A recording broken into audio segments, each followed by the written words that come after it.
नमस्कार जय जगन्नाथ मुझे सौरभ भरद्वाज आज सुरप्रतापपुर आसती भुवन एवं माँ तारिणी मंदिर वार्षिक उत्सव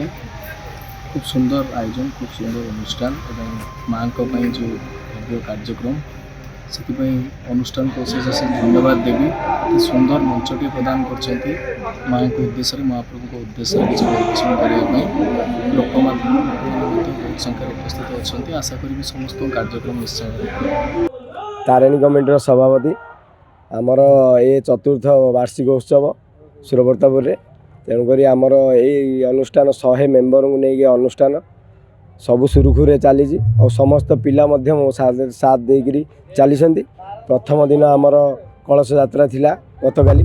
आज आम मध्यरात्रि आम चंडी पूजा सरला आमर आज मुख्य अतिथि भाव आमर कामाख्यानगर विधायक शत्रुघ्न सेना सार जो आम अतिथि रूप में पाई बहुत खुशी आज सब आम मेम्बर भी बहुत खुशी तेणुक आमर गतकाली माँ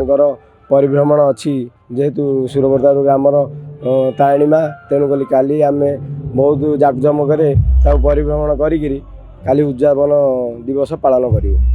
आमर से माँ तारिणी पीठ में मु पूजक आज चतुर्थ वार्षिक पूजा चली 4 वर्ष है पूजा कली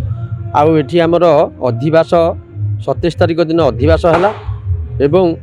कलश यात्रा होता आउ 28 तारिख दिन नाम यज्ञ है जो गुरुत्वयज्ञ है गुरुत्वयज्ञ है एवं बाहर पंडित मैंने आसते तेणुक यज्ञ है हजार हजार दर्शक मैंने आमर आसिक माँ दर्शन करमर ये हरिहाटर भी सुविधा अच्छी प्रसाद भी सेवन कर समस्ते खुशी बासी आमर जाऊँ।